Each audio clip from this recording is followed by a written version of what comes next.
नमस्कार। राजस्थान की तमाम फटाफट खबरों में आपका स्वागत है। राजस्थान की खबरों के लिए आपसे निवेदन की यदि आपने हमारे चैनल को सब्सक्राइब नहीं किया तो कृपया करके राजस्थान की खबरों के लिए आपके अपने चैनल को सब्सक्राइब कर लें। आप सब्सक्राइब करते हैं तो हमें हिम्मत होती है सही और सच्ची खबरें आप तक पहुंचाने की, वरना मीडिया में किस तरह की खबरें आपको दिखाई जाती है यह आप भली भांति जानते हैं। तो मजदूर कानूनों का असर आना शुरू हो गया है। किस तरह से असर है इसकी एक मिसाल देखिए। राजस्थान में संचालित 108, 104 एम्बुलेंस सेवाएं रविवार रात 12 बजे से थम जाएगी। जी हां, नए वेंडर से वेतन कम देने और वर्किंग आवर्स 8 के बजाय 12 घंटे के विरोध में कर्मचारियों की यूनियनों ने सेवाएं बंद करने का ऐलान किया है। जी हां, पहले नियमों में 8 घंटे था, अब 12 घंटे कर दिया गया है। आप अधिक काम करेंगे, पैसा हम कितना देंगे यह आप भली भांति जानते हैं, लेकिन कहीं पर भी विरोध नहीं किया गया था। पूरे विशेषज्ञों ने बताया था कि ये नियम सही है। अब इन नियमों का विरोध इसलिए हो गया क्योंकि यह आप पर पड़ी, कहीं पर भी मीडिया पर इसके कोई सवाल नहीं होंगे। राजस्थान एम्बुलेंस कर्मचारी यूनियन के प्रदेश अध्यक्ष वीरेंद्र सिंह ने बताया कि विभिन्न मांगों को लेकर कई बार ज्ञापन दे चुके हैं। उधर EMRI GHS कंपनी के प्रवक्ता का कहना है कि हमारी सेवा में किसी तरह का व्यवधान नहीं होगा। प्रदेश में 108 एम्बुलेंस रेस्मा एक्ट के तहत संचालित है। जी हां, यह रेस्मा के तहत संचालित है। आपको 8 घंटे के बजाय 12 घंटे काम में लिया जाएगा और आप हड़ताल भी नहीं कर सकेंगे क्योंकि आपको यह हड़ताल बैन भी है। नए कानून में भी हड़ताल बैन की गई है, लेकिन आपको कहीं पर भी इसकी कोई चर्चा नहीं, कहीं पर भी कोई खबर नहीं। इसलिए कोई भी नए कानून आए तो आप उसकी पूरे विचार कीजिए, पूरी उस पर चर्चा कीजिए। मीडिया विशेषज्ञों पर भी बिल्कुल भी विश्वास नहीं रखिए क्योंकि उन्होंने धर्मेंद्र की मौत बताई। आपको पता है कि धर्मेंद्र की मौत उस समय नहीं हुई थी। तो इसलिए क्या है और दूसरी बड़ी खबरें। सुप्रीम कोर्ट के फैसले पर बनी अरावली की नई परिभाषा के विरोध में शनिवार को कांग्रेस ने अलवर में अपने अभियान की शुरुआत कर दी। प्रदेश अध्यक्ष गोविंद सिंह डोटासरा, नेता प्रतिपक्ष टीकाराम जूली सहित बड़ी संख्या में कांग्रेसियों ने कट्टी घाटी स्थित नगर वन की पहाड़ियों पर चढ़कर अरावली बचाने का संदेश दिया। कांग्रेसियों ने एक सुर में कहा, सरकार खनन माफिया के सामने झुक चुकी है। इसका सीधा सा प्रमाण है सुप्रीम कोर्ट का फैसला आते ही आनन फानन में 52 लीज देने का टेंडर निकाल दिया। 52 लीज देने का टेंडर निकाला। क्या आपको इसकी कहीं भी कोई खबर लगी या कहीं पर भी कोई चर्चा की नहीं की होगी? इससे पहले सभी कांग्रेसी अपने दोपहर 2:30 बजे के प्रस्तावित कार्यक्रम के तहत कट्टी घाटी मोड़ पर एकत्रित हुए। पहाड़ी पर चढ़े विरोध करने वालों में शामिल AICC महासचिव भंवर जितेंद्र सिंह सहित नेता व कार्यकर्ताओं ने कट्टी घाटी से मिनी सचिवालय तक पैदल मार्च निकाला गया। इस दौरान युवाओं और आदिवासी महिलाओं ने गीतों और नृत्यों के माध्यम से अरावली बचाने का संदेश दिया। वहीं नेता प्रतिपक्ष टीकाराम जूली ने आरोप लगाया कि 6 माह पहले प्रधानमंत्री कार्यालय में शिकायत की गई थी कि खनन माफिया 5 करोड़ की रिश्वत मांग रहे। यही शिकायत CBI, CID और ACB को भी दी गई, लेकिन 5 महीने बीते जाने के बाद भी जांच तक शुरू नहीं हुई। यह स्पष्ट करता है कि सरकार खनन माफियाओं को संरक्षण दे रही है। वहीं प्रदेश अध्यक्ष गोविंद सिंह डोटासरा ने खनन माफियाओं का नाश का नारा देते हुए भाजपा सरकार पर कड़ा प्रहार किया। डोटासरा ने कहा कि भाजपा के नेताओं के निजी व्यापार और धंधे के लिए आम जनता की जीवन रेखा यानी अरावली को खतरे में नहीं डाला जा सकता। सरकार अरावली को टारगेट कर रही है। यह गूंगी, बहरी और निकम्मी सरकार के खिलाफ सिर्फ शुरुआत है, अंजाम अभी बाकी है। 24 घंटे में मौसम का मिजाज फिर पलट गया और सर्द हवाएं चलने से पारा 4 डिग्री तक लुढ़क गया।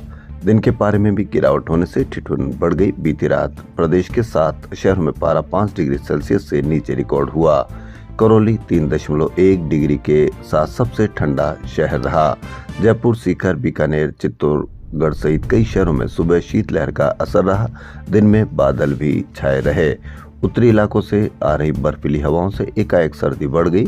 फतेहपुर में 4.6 डिग्री पारा रहा। मौसम विभाग के अनुसार एक हफ्ते मौसम शुष्क रहेगा। देश के डिप्लोमा इन फार्मेसी के वर्ष 2022-23 और इसके बाद में प्रवेश लेने वाले लाखों छात्रों के लिए राहत भरी खबर। फार्मेसी काउंसिल ऑफ इंडिया नई दिल्ली ने 2022-23 में प्रवेश लेकर पास होने वालों के लिए फिलहाल स्टेट काउंसिल में रजिस्ट्रेशन कराने से पहले एग्जिट टेस्ट की बाध्यता हटा दी है। राजस्थान कर्मचारी चयन बोर्ड ने भर्ती प्रक्रिया में दस्तावेजों के फर्जीवाड़ा सामने आने के बाद अब नकेल कसने के लिए सख्त पहल की है। अब भर्ती परीक्षाओं के ऑनलाइन फॉर्म भरने के साथ ही वन टाइम रजिस्ट्रेशन पोर्टल पर डिग्रियां, प्रमाण पत्र और अन्य जरूरी दस्तावेजों को भी अनिवार्य रूप से अपलोड करना होगा। चयन बोर्ड के नए नियम 2 जनवरी को एग्रीकल्चर सुपरवाइजर भर्ती के फॉर्म के साथ ही लागू हो जाएगी। एक बार अपलोड किए गए दस्तावेज अभ्यर्थी खुद डिलीट नहीं कर सकेंगे। नववर्ष और पर्यटन सीजन के चलते राजधानी में देशी विदेशी पर्यटकों की संख्या 2 दिन में अचानक बढ़ गई। शनिवार को परकोटे में 1 लाख से ज्यादा पर्यटक पहुंच गए।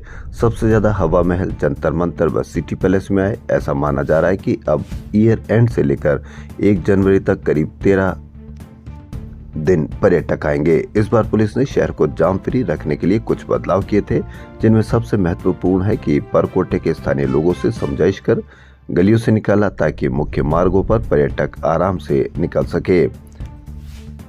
जयपुर में नए साल की रात सिर्फ जश्न की नहीं बल्कि कड़ी सुरक्षा निगरानी की भी होगी। इसका मकसद नशे में वाहन चलाने, आपसी विवाद और सड़क हादसों को रोकना है। क्लब बाउंसरों के साथ पुलिस बल भी तैनात रहेगी। पुलिस का कहना है कि यह सख्ती कानून व्यवस्था के साथ साथ आमजन की सुरक्षा के लिए भी जरूरी है। कोई भी ज्यादा नशे में मिला तो उसका वाहन जब्त कर ई-रिक्शा या अन्य वाहन से भेजा जाएगा। पुलिस रिकॉर्ड के अनुसार बीते 3 वर्षों में जयपुर के 49 क्लबों पर 173 बार कार्रवाई की गई। चंडीगढ़ गई फ्लाइट लैंड नहीं हो सकी। 2 उड़ान जयपुर डाइवर्ट गुवाहाटी की लेट हुई। उत्तर भारत में बढ़ते कोहरे की वजह से ट्रेन और फ्लाइट्स का संचालन प्रभावित हो रहा है। इंडिगो एयरलाइन की फ्लाइट सुबह 5:50 पर चंडीगढ़ के लिए रवाना हुई, फिर 6:50 पर चंडीगढ़ पहुंच गई। करीब 1 घंटे तक प्रयास के बाद भी लैंडिंग नहीं हो सकी। शनिवार को जयपुर में चांदी 16,100 रुपए के ऐतिहासिक उछाल के साथ पहली बार 2,52,000 प्रति किलोग्राम के पार हो गई। इस सप्ताह चांदी 38,500 यानी 18%, जबकि दिसंबर में 75,200 रुपए प्रति किलो यानी 42.53% चढ़ी है। पिछले 1 साल की बात करें तो चांदी की कीमत 1,61,000 रुपए प्रति किलो यानी 180% चढ़ चुकी है। क्या कारण है? क्या चर्चा रही? कितनी कवरेज मिली? कहीं पर भी कोई चर्चा नहीं कि चांदी क्यों बढ़ रही है। लेकिन मीडिया में बांग्लादेश की पल पल की खबर क्रिकेट की तरह, लाइव स्कोर की तरह आपको बताया जा रहा है, लेकिन कहीं पर भी चांदी की कोई खबर नहीं, गोल्ड की कोई खबर नहीं, क्योंकि अब मंगलसूत्र इतना महंगा हो गया कि न तो आप बनवा पाएंगे न ही कोई चुरा पाएगा। नए वर्ष में राजस्थान के युवाओं के लिए अच्छी खबर। रिको ने राजस्थान के युवाओं के लिए रोजगार के नए द्वार खोले हैं। रिको की ओर से सिविल कैडर में 39 असिस्टेंट साइट इंजीनियर के पदों पर भर्ती की जा रही है। कोटा बूंदी ग्रीनफील्ड एयरपोर्ट का काम करवा रही फर्म के लिए बूंदी जिला प्रशासन ने नियम तोड़ते हुए वन्य जीवों की सुरक्षा को खतरे में डाल दिया है। भास्कर की बड़ी खबर। जिला प्रशासन ने रामगढ़ विषधारी टाइगर रिजर्व से 0 किलोमीटर पर स्थित बफर क्षेत्र में केसीसी बिल्डकॉन प्राइवेट लिमिटेड को ब्लास्टिंग करने की अनुमति दे दी, जबकि वन विभाग ने इसकी स्वीकृति अभी तक नहीं दी है। इसी रिजर्व क्षेत्र में पेस्ट से लाई गई बाघिन 22 दिसंबर को शिफ्ट की गई है। देश भर के शहरों के साथ सफाई में प्रतिस्पर्धा से पहले राज्य सरकार ने स्टेट लेवल पर शहरों की सफाई को लेकर प्रतिस्पर्धा करवाई थी।